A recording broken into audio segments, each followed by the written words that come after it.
Welcome to the SVG-TV news for Friday, March 19th, 2021. I'm Khalil Kato with the details. The COVID-19 vaccination campaign team will be conducting a house-to-house vaccination drive this Sunday in an effort to get more Vincentians vaccinated with the AstraZeneca vaccine. The target is to have 70,000 Vincentians vaccinated in the next 7 months. Health Promotions Officer Shanika John told SVG-TV News today via telephone interview that they have intensified their educational campaign to provide members of the public with the correct information on the COVID-19 vaccines. We continue to educate the public with all the information that we have. The Ministry of Health, Wellness and Environment, we will continue to provide accurate, timely and updated information as we get it. At this point, we have shared all the information that we can regarding the situation, and we will continue to press on until otherwise safe. The vaccination drive will also continue this weekend at all clinics island-wide, and the walk-in clinic, that should be the walking vaccination site at the Victoria Park and in identified communities. We're going to be at the Bible Health Center. We're going to start there at 9 a.m. so we're encouraging persons within the Cedars district to come down to the Bible Health Center. I know the team is working on the ground as I speak right now in terms of mobilizing the community and persons. Tomorrow, God's willing, we're also going to be at the Redemption Shop, the Learning Resource Center in Redemption Shop. We're going to be there for a short time from 1 to 5 p.m. We're encouraging persons in Redemption Shops and surrounding areas to come out and to support that vaccination drive as well. On Sunday, the vaccination drive will be taken house to house in the Pembroke district, and persons are asked to listen out for the caravan which will be passing through the area tomorrow. And on Sunday, the team in the Pembroke district will be doing more or less like a house-to-house visit, driving through the community to get persons who are interested. So you could get the vaccine in the comfort of your home.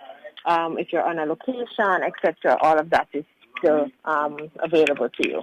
So persons can look out. We encourage persons to call their nearest health center, one, to get vaccinated, two, to find out what are the scheduled activities, because it could be in a community near you, or it could be within your health district, and we're trying to move weekly on a weekend basis to touch a new area each time. Vaccination exercise was conducted all week in Union Island and will continue for the weekend. To date, some 9,218 persons have been vaccinated here in SVG. St. Vincent and the Grenadines has recorded 8 new positive cases of COVID-19 from 228 samples received and processed on Wednesday, resulting in a positivity rate of 3.5%. 5 of the cases are patients of the Mental Health Rehabilitation Center who previously tested negative during initial screening on February 27th. 6 recoveries were reported, bringing the total number of recoveries to 1,512. 171 cases remain active, and 9 persons with COVID-19 have died. 1,692 cases of COVID-19 have been reported in St. Vincent and the Grenadines since March 2020. The public is urged to use a mask, sanitize, physically distance, and get vaccinated to reduce the spread of COVID-19 in the country. The walk-in vaccination site at the Victoria Park will be open from 9 a.m. tomorrow. Vincentians residing in the USA have donated masks and other personal protective equipment, or PPEs, to SVG to aid in its fight against COVID-19. The special consignment of emergency supplies brought to SVG by Amerijet was cleared on Tuesday by Director of the National Emergency Management Organization, NEMO, Ms. Michelle Forbes. According to the Agency for Public Information, this is the first of several planned shipments by SVG Relief Inc. and SVG DRIP, 2 U.S.-based organizations that collected donations from around the USA to be donated to SVG. This shipment contains 39,200 surgical 3-ply face masks, 2,450 KN95 masks, 10,420 children's masks, 300 N95 face masks, 5,500 gloves, 792 face shields, 400 shoe covers, and 100 caps, among other things. Storage of these items in the USA and shipping were donated by Fessy York of Standard Shippers New York, while the cost of airlifting the emergency supplies, valued at $1,113 US, was donated by Keith Boye of Amerijet. The API said Ambassador Her Excellency Luann Gilchrist and Consul General Howie Prince worked closely with USA-based organizations and individuals to ensure the collection of these emergency supplies, which NEMO indicated are in great demand to assist in the fight against COVID-19. An official handing over ceremony of the emergency supplies is expected to be held soon. And now an update on La Soufrière. New images of the new lava dome were released today following a successful climb to the summit. New measurements also taken today are likely to be completed by tomorrow and will be made public. Lead scientist Professor Richard Robertson said for the public, these images would appear that the dome has gotten much bigger, but that's due to the fact that no recent images have been taken for almost a month because of bad weather. He noted that while the growth rate would have remained the same, the new lava dome is now wrapping around the old dome. But if the dome continues to grow on the way in which it's growing, it's essentially wrapping around the old dome. And I think the previous pictures people might have seen would have had it reaching just about where or just before the fumarole. I think people know the pre-existing fumarole on the pre-existing dome. Now it's gone past that essentially. So that's just an indication of the fact that it's continuing to grow. It doesn't mean that it's speeded up or it's changed in any fundamental way. But once it continues to grow and grow in the way in which it's growing, we wouldn't be surprised if it continues to spread along the moat and spread around the crater, the space between the old dome and the crater wall. So what we are seeing is a continued effusive dome growth. Professor Robertson said that the likelihood of the new dome reaching the crater remains possible, but it would take months, noting that it would first reach the lowest point of the rim on the western side of the crater. Arakai side, as the lowest part of the crater rim. It's unclear. In earlier estimates, we had said a couple of months, but given the rate that it's going, it hasn't really, it depends on which part of it is moving fast, and it looks like right now maybe the part that's going towards the west, towards sort of the lake, the pre-existing lake, and the fumarole is the area that's been growing marginally faster than the other side, which is the western side. I would still say it's still probably is months rather than weeks for it to get to that side, but it really depends a lot on if it keeps on growing at this rate or if it speeds up or it slows down. So really the rate of growth is the key thing in terms of how quickly it can get to the lowest lip of the crater. The geologist said that rock falls were also observed today but have not increased. Falls are kind of a proxy. When you're up there, it's a proxy to how it kind of gives you an indication of how fast it's growing. And the reports from the team is that the rock falls are not significantly, it's not having a lot more rock falls than when last they went. When you're up there, usually you have one or two rock falls. And the rock falls are really what's happening. Essentially, as the dome spreads, the front part of it gets a bit too steep and it falls. It falls away, and that's where the rock falls is coming from. The rock falls sort of indicate to you. If you didn't know that it was growing because we were measuring it, if you didn't know that, at least the rock falls tell you that it's moving. And the fact that it's not moving fast means that you don't have a lot of rock falls. And the fact that we've gone up there multiple times and the amount of rock falls they haven't really changed a lot, again supports the indication that other measurements have. If not, that is not changing its basic rate of growth. Meanwhile, the National Emergency Management Organization, NEMO, is reminding the public that no evacuation order or notice has been issued and continues to appeal to the public to desist from visiting the La Soufrière volcano, especially going into the crater, since doing so can be extremely dangerous. Family, friends, and former colleagues came together today to bid farewell to veteran broadcaster Nina Maloney, who was laid to rest following a service at the St. George's Cathedral in Kingstown. And no torment will ever touch them. In the eyes of the foolish, they seem to have died, and their departure was thought to be a disaster.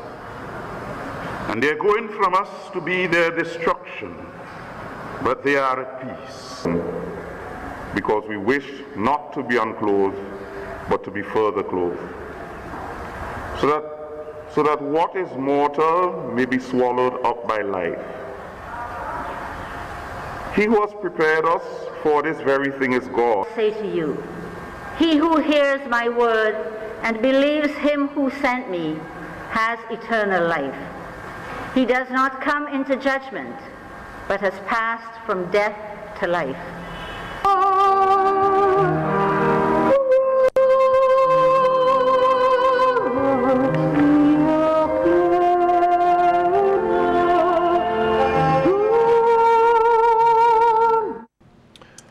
Maloney's work in the media, particularly broadcasting, spanned decades. She worked at the West Indian Broadcasting Service, WIBS, and upon completion of her training at the British Broadcasting Corporation, the BBC, she later became general manager of the then Radio 705, now NBC Radio, from 1997 to 2001. She traveled throughout the country, bringing weekly broadcasts of divine worship from churches, which she was instrumental in introducing, and is known for her musical program Memory Lane, featuring music of yesteryear. Maloney was a long-standing member of Sir Optimist International and the Girl Guides Association.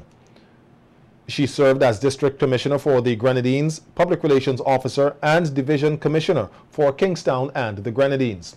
She also represented the local Guides Association on the Duke of Edinburgh Committee, and at the time of her death was an executive member of the Girl Guides Association. She was recently honored by Governor General, Her Excellency Dame Susan Duggan, for her long-standing commitment and service to the Children's Welfare Fund Committee. She was also at the forefront of selling poppies as a member of the Royal St. Vincent and the Grenadines Legion in remembrance of those who served during the First and Second World Wars.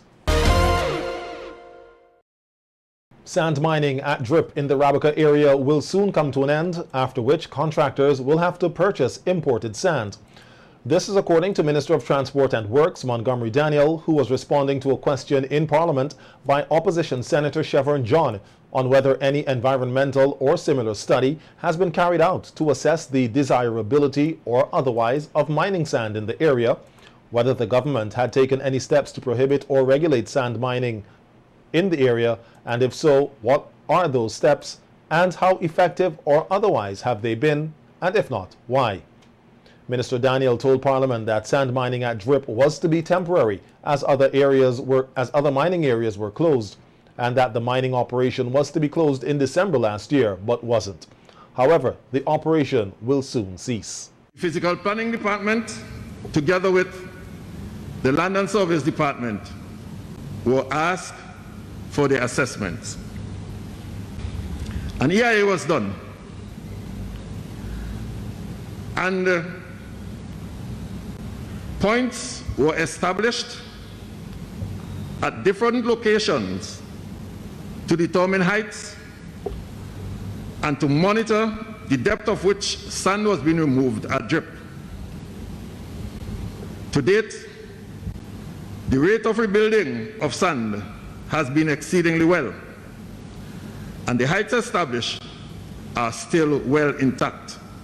Minister Daniel said that sand has already been imported to SVG for sale and is being stored at Otley Hall. Plastering sand was imported since last year, and it is stored at Otley Hall. And that product is available to the public at a cost of $112 per cubic yard. Also, washed sand from the Rabica mill is available to construction at a cost of $55 per cubic yard. It must be noted, however, that where there are large contractors and contracts, and where there are government projects, these operations are mandated to use the imported sand. An upgrade of the agricultural community market, renovation of the Belmont Packaging House and Station, completion of the Lively Road at Diamond, and the Rainforest Seafood Facility at Kalyaquah are some of the capital projects the Ministry of Agriculture, Forestry and Fisheries will be undertaking this year. So says Minister Saboto Caesar, who was responding to a question from opposition MP Sinclair Leacock in Parliament about the ministry's work program for the year. Minister Caesar said besides these projects, there is a high demand for at least 20 million EC dollars worth of fish from SVG. We did not permit Rainforest Seafood to be engaged in fishing. So What we have done so far, we have a team that will be interviewing the persons who made their applications for these boats, and that committee has already been approved. And secondly, there are several centers, and this is coming under this program for the Fisheries Development Project. There are several centers which we want to have operationalized in 2021 for fishing or fish processing. Centers in Canawan, Caliacua, Barrelly, and Chateaubriand. Minister Caesar told Parliament that while some of the capital projects will start this year, some will not be completed until next year. It will be remiss of me not to note, though, some of the projects which will run over, possibly into 2022. For example, the Arroot Industry Revitalization Project is a phase 2 for livestock development, the Forestry Enhancement Project. These will be started and of course will go over into 2022. The Agriculture Minister further noted that from the projects to be undertaken by the ministry, there will be a number of sustainable job opportunities in the subsectors. The sustainable jobs surrounding these investments fall in the areas of farming, fishing, livestock production, agro-processing, transportation, land and sea, marketing, and the trading of goods and services. And of course, there will be short-term employment as we go along, but I'm certain that the honourable member was more concerned about what would be the long-term. Cultural Ambassador David Darkey Williams has been honoured for his contribution to the theatre community by Sagicor for National Heroes Day 2021. The insurance company said in addition to being presented with an award, the Sagicor team got together to pay tribute to the well-known cultural contributor and thanked him for his contribution to the very vital sector here in SVG. Williams, who currently serves as the president of the Garifuna Heritage Foundation, told SVG-TV News via telephone interview that he was surprised at the recognition and it pleases him that a company like Sagicor has recognized his contributions to theatre arts in SVG. For the record, okay, as a response, I am very pleased. You see, the thing is, when someone like Sagicor recognizes a contribution in a field that is hardly noticeable, you know, the theatre in St. Vincent isn't exploited as much as it ought to be. And when someone like Sagicor steps up, it helps to bring that, or to throw that extra light on that situation, and I hope that will do well for the continuing of the theatre in St. Vincent. Williams, whose contributions to theatre and culture spans more than 50 years, credits his love and passion for the arts for his longevity in the cultural industry. It is not about doing work for the returns, the tangible kinds of returns. It is knowing that the work could influence someone into changing their lives, especially young people changing their lives, having something that they could turn to as a productive sort of occupation, and just following the principles of good living.